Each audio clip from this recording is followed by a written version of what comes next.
भारत का ये James bond जासूस बनकर पाकिस्तान की मजार में था। चारों तरफ हजारों मुस्लिम नमाज पढ़ रहे थे। हिंदुस्तान का एक हिंदू जासूस मुसलमानों के भेष में सबके बीच में घूम रहा था। इससे पहले ये वहाँ से निकल पाता, वहाँ पर बैठे एक लंबी दाढ़ी वाले मुसलमान ने इसे पहचान लिया। इसके बाद जो हुआ शायद जासूसी की दुनिया में इससे पहले कभी नहीं हुआ था। रॉ का हर अंडरकवर एजेंट अपनी जान हथेली में लेकर चलता है। छोटी सी भी गलती उसे हमेशा के लिए मौत तक पहुंचा सकती है। ये कहानी है भारत के एनएसए अजीत डोभाल की, जो 7 साल तक पाकिस्तान के अंदर मुसलमान बनकर जासूसी करते रहे। पाकिस्तान की सेना और वहां की सरकार तक पहुंच गए, लेकिन किसी को पता नहीं चला। लेकिन एक दिन अजीत डोभाल को मजार में एक मुल्ला ने पकड़ लिया। उस दिन डोभाल के साथ क्या हुआ था और कैसे पाकिस्तान से बचकर हिंदुस्तान लौटे, जानकर आप समझ जाएंगे कि दुनिया डोभाल का नाम सुनकर क्यों डर जाती है। अजीत डोभाल 1968 बैच के केरल कैडर के आईपीएस अधिकारी थे, लेकिन सिर्फ 4 साल नौकरी करने के बाद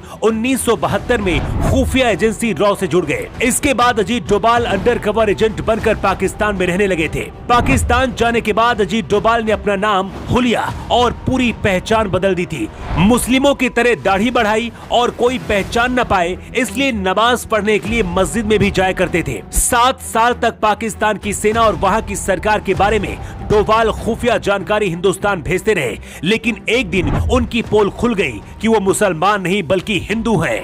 लाहौर के जिस मुस्लिम इलाके में मुसलमान बनकर डोभाल रहते थे, वहीं पर एक बहुत बड़ी औलिया की मजार है। यहाँ हजारों मुसलमान हर दिन दुआ करने के लिए जाते हैं। एक दिन जब डोभाल यहाँ पर पहुँचे तो यहाँ पर लंबी दाढ़ी वाले एक मुसलमान ने उनको अकेले में बुलाया और कहा कि तुम मुसलमान नहीं बल्कि हिंदू हो। कुछ देर के लिए डोभाल को लगने लगा था कि अब उनकी मौत निश्चित है, क्योंकि उनका राज खुल गया है और जेल में अब उन्हें डाल दिया जाएगा। इससे पहले वहाँ पर कोई कुछ समझ पाता, उस शख्स ने डोभाल से कहा कि तुम्हारी तरह मैं भी हिंदू हूँ और यहाँ पर मुसलमान बनकर मैं भी रह रहा हूँ। उस शख्स ने डोभाल से कहा कि तुम्हारे कान छेदे हुए हैं, ऐसा सिर्फ हिंदुओं में होता है, अपने कानों की सर्जरी करा लो, नहीं तो तुमको यहाँ पर कोई पकड़ लेगा। वो शख्स डोभाल को अपने घर भी ले गया, जहाँ पर छुपकर वो हिंदू देवी देवताओं की पूजा करता था।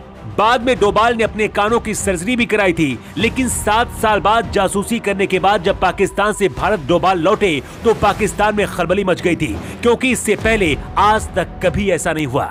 इंदिरा गांधी से लेकर अटल बिहारी वाजपेयी और पीएम मोदी, हर कोई डोभाल के लोहे को मानता है। कहते एक बार इस शख्स ने जो ठान लिया वो करके दिखाता है। पंजाब में जब खालिस्तानी आतंकियों को भगाने के लिए ऑपरेशन ब्लू स्टार चलाया गया, अजीत डोभाल ही वो शख्स थे जो आतंकियों के बीच रिक्शा चलाकर घूम रहे थे।